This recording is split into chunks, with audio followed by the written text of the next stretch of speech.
জাতীয় নির্বাচনে ইসি থেকে রিটার্নিং কর্মকর্তা চায় বিএনপি। মাঠ প্রশাসনে লটারিতে বদলি দাবি জামায়াতের। আচরণবিধি মানাতে ইসির সক্ষমতা নিয়ে প্রশ্ন এনসিপির। রিটার্নিং অফিসার আপনাদের নির্বাচন কমিশন থেকে থাকবে, অ্যাসিস্ট্যান্ট রিটার্নিং অফিসার আপনাদের নির্বাচন কমিশনে ডেডিকেটেড। একটা সিদ্ধান্তের মাধ্যমে বাংলাদেশের রাজনীতিতে গুণগত পরিবর্তন আসবে। লটারির মাধ্যমে ট্রান্সফার করে দেওয়া, যার যেখানে তকদিরে আছে সে চলে যাবে, এটা নিয়ে কোনো কোশ্চেন থাকে না। গণভোট কি প্রক্রিয়া হবে, কিভাবে আপনারা এটা বাস্তবায়ন করবেন, এই সুনির্দিষ্ট নীতিমালা আমরা কবে পাবো? মসৃণ নয় রাজনৈতিক বাস্তবতা, সক্ষমতা অনুযায়ী ভোটের প্রস্তুতি নিচ্ছে কমিশন। রাজনৈতিক বাস্তবতার হিট ওয়েভটা আমাকে ফিল করতে হয়, এটা খুব মসৃণ বাস্তবতা না। সবকিছু বিবেচনায় নিয়ে আমরা আমাদের সেই স্লো অ্যান্ড স্টেডি ওয়েতে এগিয়ে যাচ্ছি। দেখছিলেন প্রধান শিরোনাম। রাত 11টার সময় সঙ্গে আছি আমি আলিশা ইসলাম। এবার অন্যান্য শীর্ষ সংবাদ। ফেব্রুয়ারির নির্বাচন উৎসব মুখর করতে সেনাবাহিনীর সহযোগিতা চান প্রধান উপদেষ্টা ডক্টর ইউনূস। জুলাই অভ্যুত্থানে সশস্ত্র বাহিনীর ভূমিকার প্রশংসা। 5 অগাস্টের পর প্রথমবার বাংলাদেশ ভারত নিরাপত্তা উপদেষ্টার বৈঠক। দিল্লিতে দ্বিপক্ষীয় বিভিন্ন বিষয়ে আলোচনা। অজিত দোভালকে ঢাকা সফরের আমন্ত্রণ খলিলুর রহমানের। ওসি সায়েদের নির্দেশে আশুলিয়ায় 6 জনকে গুলি করেন বিশ্বজিৎ সহ কয়েকজন পুলিশ। হত্যার পর পেট্রোল ঢেলে পুড়িয়ে দেওয়া হয় লাশ। ট্রাইব্যুনালে রাজসাক্ষী আফজালুলের জবানবন্দি। লোক ভাড়া করে অস্ত্র সরবরাহ, যুবদল নেতা কিবরিয়া হত্যায় 4 স্টার গ্রুপ। নেপথ্যে চাঁদাবাজি, মাদক ব্যবসা ও রাজনৈতিক কোন্দল। দাবি র্যাবের, গ্রেফতার আরও 2। এবং রমজানের আগেই বাড়ছে ছোলা, খেজুর সহ 6টি ভোগ্যপণ্যের আমদানি। 2 মাসে ঋণপত্র খোলা বেড়েছে প্রায় 300%। এলসির মার্জিন নির্ধারণে হস্তক্ষেপ করছে না কেন্দ্রীয় ব্যাংক।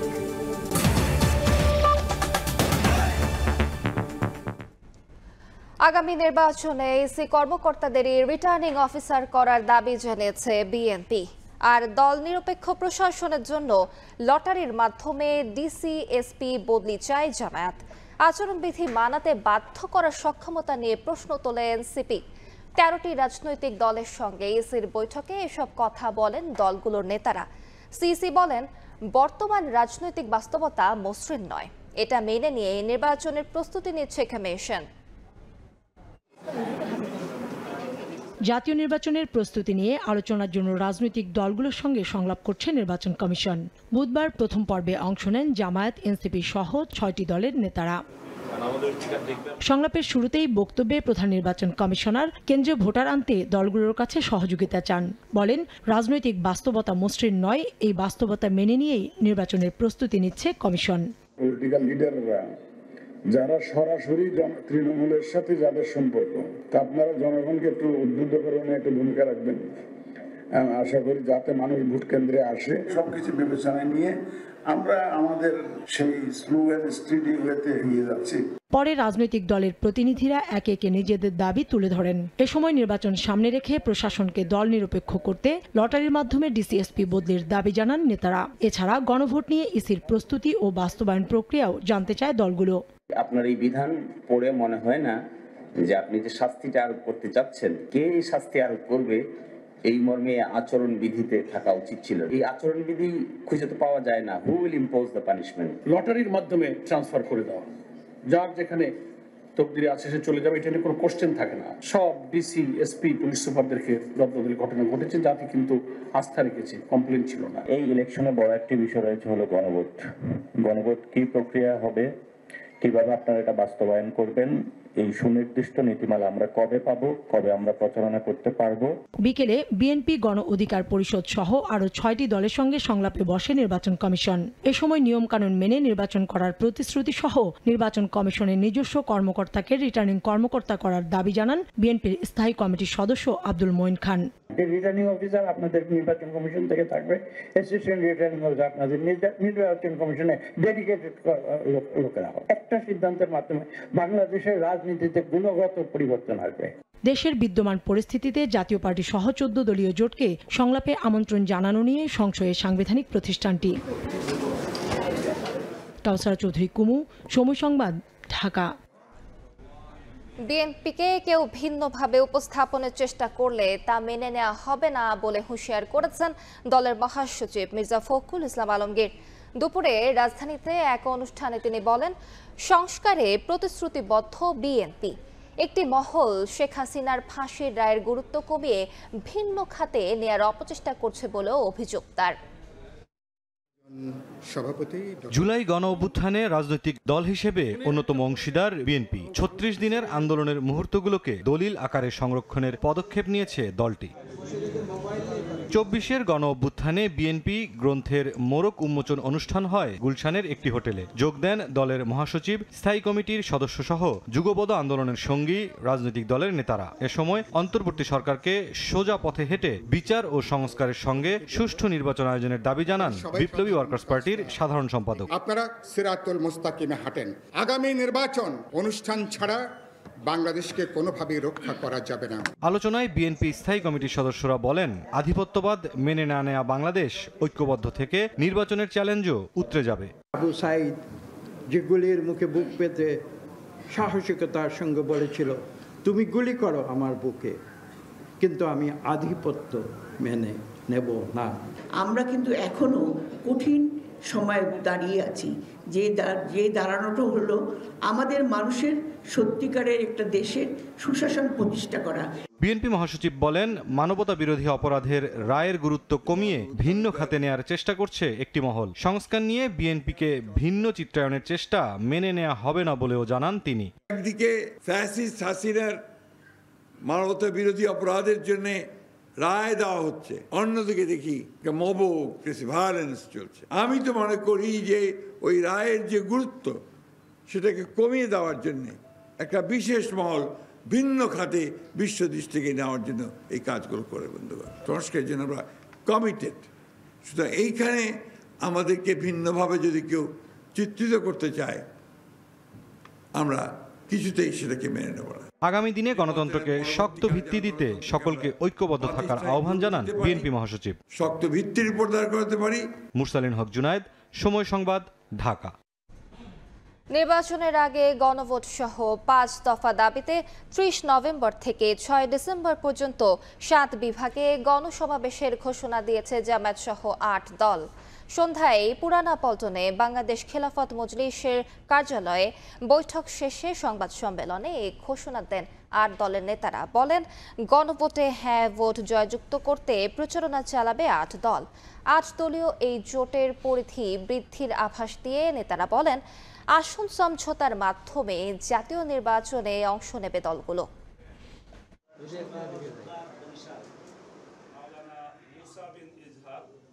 আমাদের ৮ দলের সিদ্ধান্ত হলো যে আমরা এই গণভোটে যেন হ্যাঁ বিজয়ী হয়, এই জন্য আমরা প্রচারণা চালাবো। ৩০ নভেম্বর হইতে ৬ ডিসেম্বর পর্যন্ত ঢাকা ব্যতীত ৭ বিভাগীয় শহরে ৮ দলের উদ্যোগে সমাবেশের আয়োজন করা হবে। ৮ দলের মধ্যে একটা আলোচনা হয়েছে, আমরা সবাই মিলে আন্দোলনও করছি এবং আমরা সমঝোতার ভিত্তিতে ইলেকশনে যাব, এরকম একটা আমাদের আলোচনা হয়েছে।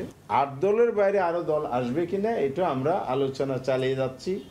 ফ্যাসিবাদ বিরোধী, ইসলামী, গণতান্ত্রিক, দেশপ্রেমিক যত শক্তি আছে সবাইকে নিয়ে আমরা ইলেকশনে পার্টিসিপেট করতে চাই। জাতীয় নির্বাচন উৎসব মুখর করতে সেনাবাহিনীর সহযোগিতা চেয়েছেন প্রধান উপদেষ্টা ডক্টর মোহাম্মদ ইউনূস। সকালে ডিফেন্স সার্ভিস কমান্ড ও স্টাফ কলেজ কোর্সের গ্র্যাজুয়েশন সনদ বিতরণ অনুষ্ঠানে এই কথা বলেন তিনি। এ সময় জুলাই গণ অভ্যুত্থানে সেনাবাহিনী সঠিক সিদ্ধান্ত নিয়েছিল বলেই মন্তব্য করেন প্রধান উপদেষ্টা।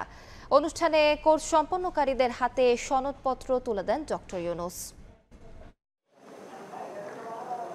ডিফেন্স সার্ভিস কমান্ড ও স্টাফ কলেজের ২০২৫ গ্র্যাজুয়েশন সনদ বিতরণ অনুষ্ঠান অংশ নেন বাংলাদেশ সহ ২৩টি দেশের সামরিক বাহিনীর তরুণ অফিসার। বুধবার দুপুরে মিরপুর সেনানিবাসের ডিফেন্স সার্ভিস কমান্ড ও স্টাফ কলেজ অডিটোরিয়ামে গ্র্যাজুয়েশন সেরিমনিতে যোগ দেন প্রধান উপদেষ্টা ডক্টর মোহাম্মদ ইউনূস। কোর্স সম্পন্ন করা অফিসারদের হাতে তুলে দেন সনদ।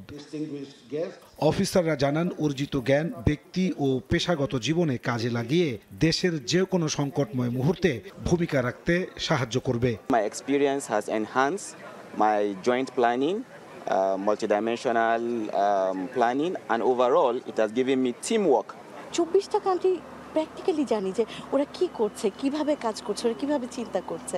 এটা আমাদের আন্তর্জাতিক প্রেক্ষাপটে আমাদের দেশকে অনেক এগিয়ে নিয়ে যাবে বলে আমি আশা করি। প্ল্যানিং এবং ডিসিশন মেকিং দুটো জিনিসের উপর খুব ফোকাস দেওয়া হয়। এ সময় জুলাই গণ অভ্যুত্থানে সেনাবাহিনীর ভূমিকার ভূয়সী প্রশংসা করেন প্রধান উপদেষ্টা। বলেন, সেনাবাহিনী সঠিক সময়ে সঠিক সিদ্ধান্ত নিয়েছিল। What does an officer in army do in a situation of uprising? I'm sure you have debated about it, discussed about it, and talked to each other about it. Do they join the students? Do they join the government? They fall apart in deciding where should they stand. Bangladesh is a lucky country. All the armed forces, the entire rank and file, under the leadership of their leaders, stay committed to the people. ফেব্রুয়ারির নির্বাচনকে শান্তিপূর্ণ ও আনন্দমুখর করতে সেনাবাহিনীর সহায়তা চান doctor Yunus. The time for election, we are looking forward to it. And we announced the date for February. Again, we need the support from our armed forces, from our police, and law enforcing agencies, all types, because it is a big undertaking coming from an uprising, moving to an election, which is a very, very peaceful kind of celebration, mood of happiness and being together, still expressing their own desires and aspirations. এবার কোর্সে অংশ নেন বাংলাদেশ, চীন, ভারত, তুরস্ক, পাকিস্তান সহ বিশ্বের 24টি দেশের 311 জন তরুণ সামরিক অফিসার। নাজমুস সালেহী, সময় সংবাদ, ঢাকা।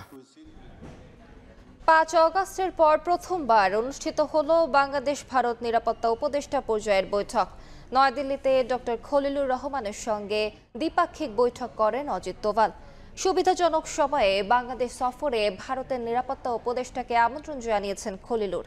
বিশ্লেষকদের মতে, ঢাকা দিল্লির চলমান সম্পর্ক এবং সাবেক প্রধানমন্ত্রী শেখ হাসিনার মৃত্যুদণ্ডের রায় ঘোষণার প্রেক্ষাপটে এই বৈঠক গুরুত্বপূর্ণ। 20 নভেম্বর দিল্লিতে অনুষ্ঠিত হচ্ছে ভারত মহাসাগরীয় অঞ্চলের 5টি দেশ বাংলাদেশ, ভারত, মালদ্বীপ, মরিশাস এবং শ্রীলঙ্কার জাতীয় নিরাপত্তা উপদেষ্টাদের সম্মেলন। কলম্বো সিকিউরিটি কনক্লেভের 7ম অধিবেশনে যোগ দিতে দিল্লি সফর করছেন নিরাপত্তা উপদেষ্টা খলিলুর রহমানের নেতৃত্বে একটি প্রতিনিধি দল। বুধবার যাওয়ার কথা থাকলেও একদিন আগেই দিল্লিতে পৌঁছান তিনি। গত বছরের 5 আগস্টের পর প্রথমবার দ্বিপাক্ষিক বৈঠক করলেন ভারতের নিরাপত্তা উপদেষ্টা অজিত দোভালের সঙ্গে। দিল্লিতে অবস্থিত বাংলাদেশ হাই কমিশন বিবৃতিতে জানায়, সিএসসির কাজ এবং দ্বিপাক্ষিক নানা বিষয় নিয়ে আলোচনা হয়েছে দুই নিরাপত্তা উপদেষ্টার। অজিত দোভালকে সুবিধাজনক সময়ে ঢাকা সফরের আমন্ত্রণ জানিয়েছেন খলিলুর রহমান। তবে দ্বিপক্ষীয় কোন কোন বিষয়ে তাদের আলোচনা হয়েছে তা স্পষ্ট করেনি হাই কমিশন। আন্তর্জাতিক সম্পর্ক বিশ্লেষকদের মতে, ঢাকা দিল্লির চলমান সম্পর্ক এবং সাবেক প্রধানমন্ত্রী শেখ হাসিনার মৃত্যুদণ্ডের রায় ঘোষণার প্রেক্ষাপটে এই বৈঠককে গুরুত্ব দিচ্ছে দুই দেশ। দেশের যে পরিস্থিতি, সেখানে এই ধরনের যদি আলাপ আলোচনা হয়, এটা ভালোই হবে মনে করি। আর আউটকাম যাই হোক না কেন, বাংলাদেশ তার উদ্বেগের কথা ভারতে জানাবে, ভারতের যদি কিছু বক্তব্য সেটা ভারত বাংলাদেশকে জানাবে। এই দুটো ডায়ালগ চলমান থাকা খুব ভালো। এছাড়া জাতীয় নিরাপত্তা উপদেষ্টাদের অংশগ্রহণে এবছরের 7ম কলম্বো নিরাপত্তা সম্মেলনকে আঞ্চলিক স্থিতিশীলতার জন্য গুরুত্বপূর্ণ হিসেবে দেখছেন বিশ্লেষকরা। শাতিলা শারমিন, সময় সংবাদ, ঢাকা। জুলাই আন্দোলনে মানবতা বিরোধী অপরাধে শেখ হাসিনা ও কামালকে মৃত্যুদণ্ড দিয়েছেন আন্তর্জাতিক ট্রাইব্যুনাল। রায় কার্যকর নিয়ে এখন সবচেয়ে বড় প্রশ্ন, পলাতকদের কিভাবে ভারত থেকে দেশে ফেরত আনা হবে। এক্ষেত্রে আইনি পথে হাঁটার পরিবর্তে কূটনৈতিক প্রচেষ্টা জোরদারের পরামর্শ বিশেষজ্ঞদের। প্রয়োজনে জাতিসংঘের দ্বারস্থ হওয়ার আহ্বান তাদের। আলামিন তুষারের report. We have decided to inflict her with only one sentence, that is sentence of death. July আন্দোলনে মানবতা বিরোধী অপরাধের দায়ে শেখ হাসিনার মৃত্যুদণ্ডের রায়ের পর সবথেকে বড় প্রশ্ন এর বাস্তবায়ন। এখানেই সামনে আসে কোন প্রক্রিয়ায় ফেরানো হবে তাকে। এর মধ্যে সাজাপ্রাপ্ত ভারতে পলাতক দুই আসামি শেখ হাসিনা এবং আসাদুজ্জামান খান কামালকে দেশে ফেরাতে গ্রেফতারি ও সাজা পরোয়ানা ইন্টারপোলের কাছে পাঠানোর ব্যাপারে ভাবছে বাংলাদেশ। এর বাইরেও ভারত ও বাংলাদেশের মধ্যে বন্দি বিনিময় চুক্তিকেও কাজে লাগানোর চেষ্টা হবে। তবে প্রতিবেশী এই দেশটির বর্তমান অবস্থান অনুযায়ী বলাই যায় তাদের ফেরত পাঠাতে খুব একটা রাজি নয় ভারত। সেক্ষেত্রে কি করতে পারে বাংলাদেশ? ঢাকা বিশ্ববিদ্যালয়ের আন্তর্জাতিক সম্পর্ক বিভাগের সাবেক অধ্যাপক ডক্টর আকমল হোসেন মনে করেন, এক্ষেত্রে বাংলাদেশের উচিত জাতিসংঘের মতো আন্তর্জাতিক সংস্থার দ্বারস্থ হওয়া। এই বিষয়গুলোকে আমার মনে হয় আন্তর্জাতিকভাবে তুলে ধরা, বাংলাদেশের ভারতীয় জনগণের কাছে তুলে ধরা, কূটনৈতিক প্রচেষ্টা জোরদার করা দরকার, সহানুভূতিশীল মত তৈরি করা উচিত। সেক্ষেত্রে ভারতকে এই বিচারের স্বচ্ছতা বোঝাতে পারাকে বাংলাদেশের মূল চ্যালেঞ্জ হিসেবে দেখছেন সুপ্রিম কোর্টের জ্যেষ্ঠ এই আইনজীবী। ইন্ডিয়াকে এই ক্ষেত্রে বোঝাতে হবে গুড ফেইথে তাকে তার বিচার সম্পন্ন করা হয়েছে এবং তাকে যে ব্যবস্থা করা হবে গুড ফেইথে করা হয়েছে।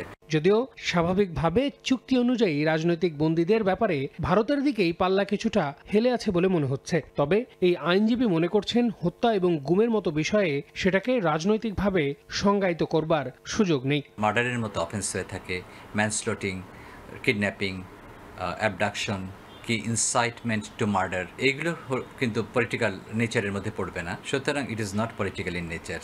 কূটনৈতিকভাবে নিজেদের দুর্বল না ভেবে বাংলাদেশকে তার ভৌগোলিক অবস্থানের ভিত্তিতে বৈশ্বিকভাবে নিজেদের জায়গা করে নেওয়ার সময় চলে এসেছে বলেও মনে করছেন অনেকে। আল আমিন তুষার, সময় সংবাদ, ঢাকা। আশুলিয়ায় হত্যার পর 6 লাশ পোড়ানোর মামলায় ট্রাইব্যুনালে জবানবন্দি দিলেন আসামি থেকে রাজসাক্ষী হওয়া সাবেক এসআই আফজালুল হক। সাক্ষ্যে বলেন 5 অগাস্ট বিকেল 4টায় ওসি সাইদের নির্দেশনায় এএসআই বিশ্বজিৎ সহ কয়েকজন পুলিশ সদস্য এই হত্যাকাণ্ডে অংশ নেন। এরপর পেট্রোল ঢেলে পুড়িয়ে দেয়া হয় মরদেহ। এ সময় শহীদ আহতদের কাছে ক্ষমা চান এসআই আফজালুল হক। 5 আগস্ট শেখ হাসিনা পদত্যাগ করে ভারতে পালিয়ে যাওয়ার পর দেশের অন্যান্য স্থানের মতো বিজয় মিছিলে অংশ নেন আশুলিয়ার ছাত্র জনতা। মিছিল নিয়ে থানার সামনে গেলেই তাদের লক্ষ্য করে গুলি ছুড়ে পুলিশ। নিহত হন 6 জন। পরে তাদের মরদেহ পুড়িয়ে দেওয়া হয়। বুধবার এই মামলায় গ্রেফতার আসামি পুলিশের সাবেক ইন্সপেক্টর আফজালুল হক ওই দিনের ঘটনার আদ্যপান্ত তুলে ধরে জবানবন্দি দেন ট্রাইব্যুনালে। বলেন 5 আগস্ট বিকেল 4টায় তৎকালীন ওসি সায়েদের নির্দেশনায় এএসআই বিশ্বজিৎ সহ কয়েকজন পুলিশ সদস্য এই হত্যাকাণ্ডে অংশ নেন। যখন শেখ হাসিনা পালিয়ে যান এই খবরটা পাওয়ার পরে ওসি সাহেব বাইরে ডিউটিতে ছিলেন, সায়েদ বা জায়েদ ভেতরে আসেন। ভেতরে এসে উনি ওনার ফোর্স এবং অফিসার এবং বাইরে থেকে যে ফোর্স আসছে তাদেরকে নিয়ে গেটের সামনে যান এবং ওই সময় ওনার নির্দেশে বিশ্বজিৎ, এএসআই এবং অন্য কয়েকজন যারা অন্য ইউনিট থেকে আসছে তারা গুলি করেছে। আসামি থেকে রাজসাক্ষী হওয়া আফজালুল হক আরও জানান 15 আগস্ট তিনি জানতে পারেন পিকআপে তোলা মরদেহগুলো পেট্রোল ঢেলে পুড়িয়ে ফেলা হয়। শহীদদের আত্মত্যাগ স্মরণ করে ক্ষমা চেয়ে বিবেকের তাড়নায় এই জবানবন্দি দিয়েছেন বলেও ট্রাইব্যুনালকে জানান তিনি।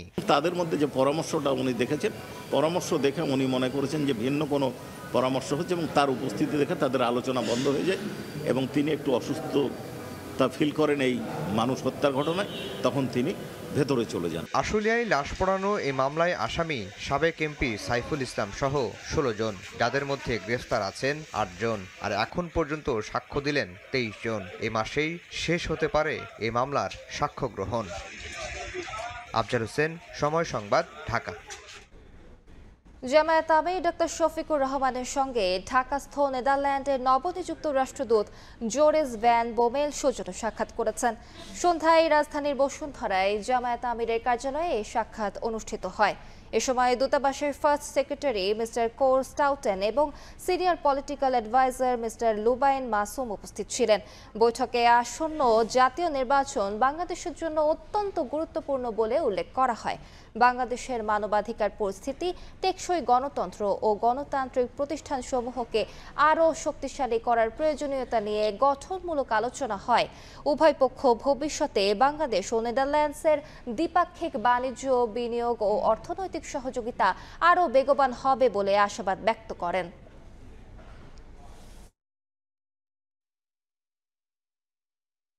পল্লবী যুবদল নেতা গোলাম কিবরিয়া হত্যায় অংশগ্রহণকারীরা 4 স্টার গ্রুপের সদস্য।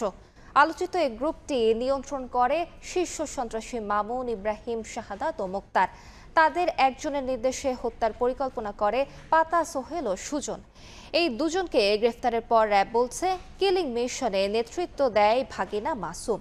টাকার বিনিময়ে জনি, কাল্লু ও রোকনকে ভাড়া করে পাতা সোহেল। ঘটনার পর থেকেই পুলিশের পাশাপাশি ছায়া তদন্তে নামে র্যাব। মঙ্গলবার রাতভর অভিযান চলে আশুলিয়ার বিরুলিয়া ও টঙ্গীতে। গ্রেফতার করা হয় মনির হোসেন ওরফে পাতা সোহেল, সুজন ওরফে বুক পোড়া সুজনকে। বেরিয়ে আসে হত্যার রহস্য।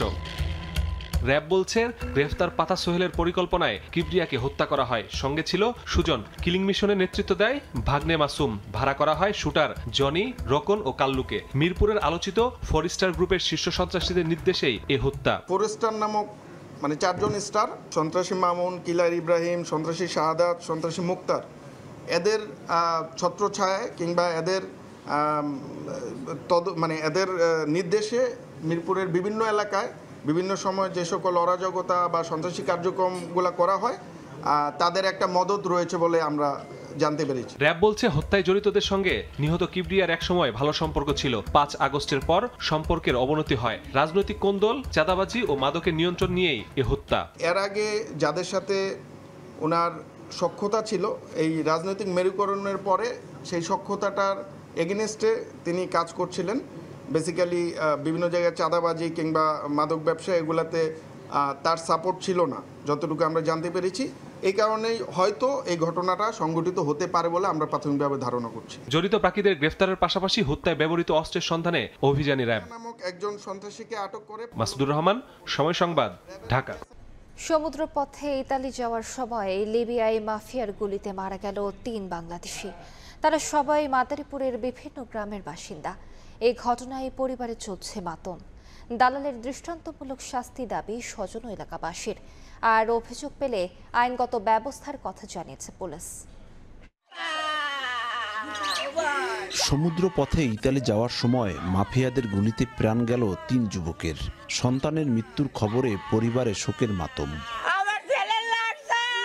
ইতালি যাওয়ার উদ্দেশ্যে গত 8 অক্টোবর বাড়ি ছাড়েন মাদারীপুরের আদিত্যপুর গ্রামের ইমরান খান। সরাসরি ইতালি পৌঁছে দেবে এমন শর্তে মানব পাচার চক্রের সদস্য শিপন খানের সঙ্গে চুক্তি হয় 22 লাখ টাকায়। সবশেষ 1 নভেম্বর ইঞ্জিন চালিত নৌকায় ইতালির উদ্দেশ্যে যাত্রা করলে ভূমধ্য সাগরে মাফিয়ার গুলিতে মারা যান ইমরান। আমার আগে বলছিল কি 17 লাখ টাকা দিবেন, পরে 5 লাখ, পরে বলছে কি 22 লাখ টাকা না দিলে আমরা গেমে দেব না। আমাদের 40 লাখ টাকা নেওয়ার পরে কেন আমার বাইরে কন্টাক্ট করে ভোটটা চালানো না? মাফিয়াদের গুলিতে একই নৌকায় মারা যায় রাজৈর উপজেলার দুর্গাবদ্দি গ্রামের মুন্না তালুকদার ও ঘোষালকান্দি গ্রামের বাইজিৎ শেখ। সুস্থ দাবি করে আর কি, যার সঠিক বিচার দেওয়া হয় আর কি। তবে এই ঘটনায় শিপন জড়িত নন এমনটাই দাবি তার স্বজনদের। আরো লোক যায় বিভিন্ন ধারণার, কিভাবে কি হয়েছে এটা তো আমরা বলতে পারি না। এদিকে লিখিত অভিযোগ পেলে আইনগত ব্যবস্থা নেওয়ার কথা জানায় পুলিশ। ভুক্তভোগীর পরিবার যদি আমাদের আইনি সহায়তা চায়, মামলা করে, সেই ক্ষেত্রে আমরা আইনগত ব্যবস্থা নেব। গত কয়েক বছর ধরে লিবিয়ায় অবস্থান করছেন শিপন। আত্মীয় স্বজনদের মাধ্যমে এলাকার যুবকদের ইতালি নেয়ার প্রলোভন দেন তিনি। সঞ্জয় কর্মকার, অভিজিৎ, সময় সংবাদ, মাদারীপুর। চট্টগ্রাম বন্দরের নিউমোরিং কন্টেইনার টার্মিনাল বিদেশি কোম্পানিকে হস্তান্তরের বৈধতা প্রশ্নে রুল শুনানি শুরু হয়েছে হাইকোর্টে। শুনানিতে আইনজীবীরা বলেন, আদালতের নির্দেশ অমান্য করে টার্মিনালটি বিদেশি কোম্পানির হাতে ছেড়ে দেয়ায় প্রক্রিয়া এগিয়ে নিচ্ছে সরকার। বুধবার হাইকোর্টে রুল শুনানি করেন ব্যারিস্টার আহসানুল করিম ও ব্যারিস্টার মাহবুব উদ্দিন খোকন।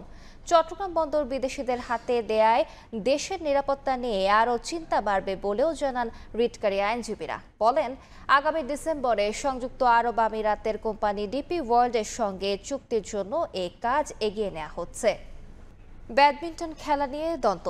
গোপালগঞ্জে 5ম শ্রেণীর শিক্ষার্থীকে কুপিয়ে হত্যার অভিযোগ উঠেছে এক কিশোরের বিরুদ্ধে। মঙ্গলবার রাতে মুকসুদপুর উপজেলার বড়ইহাটি গ্রামের 5ম শ্রেণীর শিক্ষার্থী ইয়াসিন শেখ প্রতিবেশীর উঠানে ব্যাডমিন্টন খেলতে যায়। খেলার মধ্যে তুচ্ছ ঘটনা নিয়ে 10ম শ্রেণীর শিক্ষার্থী রিফাতের সঙ্গে বিবাদে জড়ায় সে। এ সময় ভেঙে যায় রিফাতের ব্যাট। এতে ক্ষিপ্ত হয়ে ভাঙা ব্যাটের ধারালো অংশ দিয়ে ইয়াসিনের গলায় কোপ দেয় রিফাত। গুরুতর অবস্থায় প্রথমে মাদারীপুরের রাজৈর উপজেলা স্বাস্থ্য কমপ্লেক্সে ভর্তি করা হয় তাকে। অবস্থার অবনতি হলে ঢাকা নেয়ার পথে মারা যায় ইয়াসিন। নিহত ইয়াসিন বড়ইহাটি সরকারি প্রাথমিক বিদ্যালয়ের শিক্ষার্থী ছিল। রমজান সামনে রেখে বাজারের বাড়তি চাহিদা মেটাতে বাড়ছে 6টি নিত্য প্রয়োজনীয় ভোগ্যপণ্যের আমদানি। চলতি বছরের সেপ্টেম্বর ও অক্টোবরে সয়াবিন তেল, চিনি, মসুর ডাল, ছোলা, মটর ডাল ও খেজুরের ঋণপত্র খোলার হার 11 থেকে 294% পর্যন্ত বেড়েছে। মার্জিন নির্ধারণে বাংলাদেশ ব্যাংক কোনো হস্তক্ষেপ করছে না বলে জানিয়েছেন কেন্দ্রীয় ব্যাংকের মুখপাত্র। পবিত্র রমজান মাসে অতি প্রয়োজনীয় পণ্য ছোলা, খেজুর, মটর ডাল, চিনি, সয়াবিন তেল ও মসুর ডাল। ওই সময়ে বাড়তি চাহিদা মেটাতে বাড়ছে এই 6 ভোগ্যপণ্যের আমদানি। বাংলাদেশ ব্যাংকের তথ্য বলছে, গত সেপ্টেম্বর-অক্টোবর মাসে আগের বছরের একই সময়ের তুলনায় সয়াবিন তেল আমদানি 36%, চিনি 11%, মসুর ডাল 87%, ছোলা 27%, মটর ডাল 294% ও খেজুরের আমদানি 231% বেড়েছে। এবার ভোগ্যপণ্য আমদানিতে প্রতিষ্ঠানগুলো 1 মাস আগেই ঋণপত্র খুলছে তাড়াহুড়ো করেই। ফলে ফেব্রুয়ারি মাসের আগেই বাজারে যোগ হবে নতুন আমদানি করা পণ্য। বাংলাদেশ ব্যাংক জানায়, আমদানির চাপ থাকলেও ডলার সংকট নেই ব্যাংকগুলোতে। ব্যাংকগুলোতে ডলারের ক্রাইসিস এই মুহূর্তে নেই। একই সাথে ডলারের এক্সচেঞ্জ রেটটাও কিন্তু স্টেবল অবস্থায় আছে। তো এই সুযোগটাকে কাজে লাগিয়ে ব্যাংক তার যারা বোনাফাইড কাস্টমার আছে তাদের সাথে মিলিত হয়েই অনেক কমপক্ষে 3 মাস আগে থেকে এই এলসি খুলছে। এদিকে বিপরীত চিত্র রয়েছে পেঁয়াজ, রসুন ও আদা আমদানিতে। আগের বছরের তুলনায় এবার পেঁয়াজের ঋণপত্র খোলার হার কমেছে প্রায় 99%, রসুনের 89% এবং আদার 22%। বাংলাদেশ ব্যাংক জানায়, মূল্যস্ফীতি নিয়ন্ত্রণে বাজারে পণ্য সরবরাহ স্বাভাবিক রাখতে এলসি মার্জিনে কোনো হস্তক্ষেপ করবে না কেন্দ্রীয় ব্যাংক। মার্জিন 100% দিব না। একজন ওয়ার্কিং কাস্টমার যদি এলসি খুলতে চায় তার জন্য সে তো ব্যাংকের কাছে পরীক্ষিত না, তার জন্য তো ব্যাংক হয়তো বা 100% নিচে মার্জিন এলসি খুলতে রাজি হবে না। এটা সম্পূর্ণভাবে ব্যাংকার ব্যবসায়ীরা তারাই নির্ধারণ করবে। বাংলাদেশ ব্যাংকের তথ্য, চলতি 2025-26 অর্থ বছরের প্রথম প্রান্তিক জুলাই-সেপ্টেম্বরে ঋণপত্র খোলা আগের অর্থ বছরের একই সময়ের তুলনায় 10.82% বেড়েছে। ইয়ানুর শিফাত, সময় সংবাদ, ঢাকা।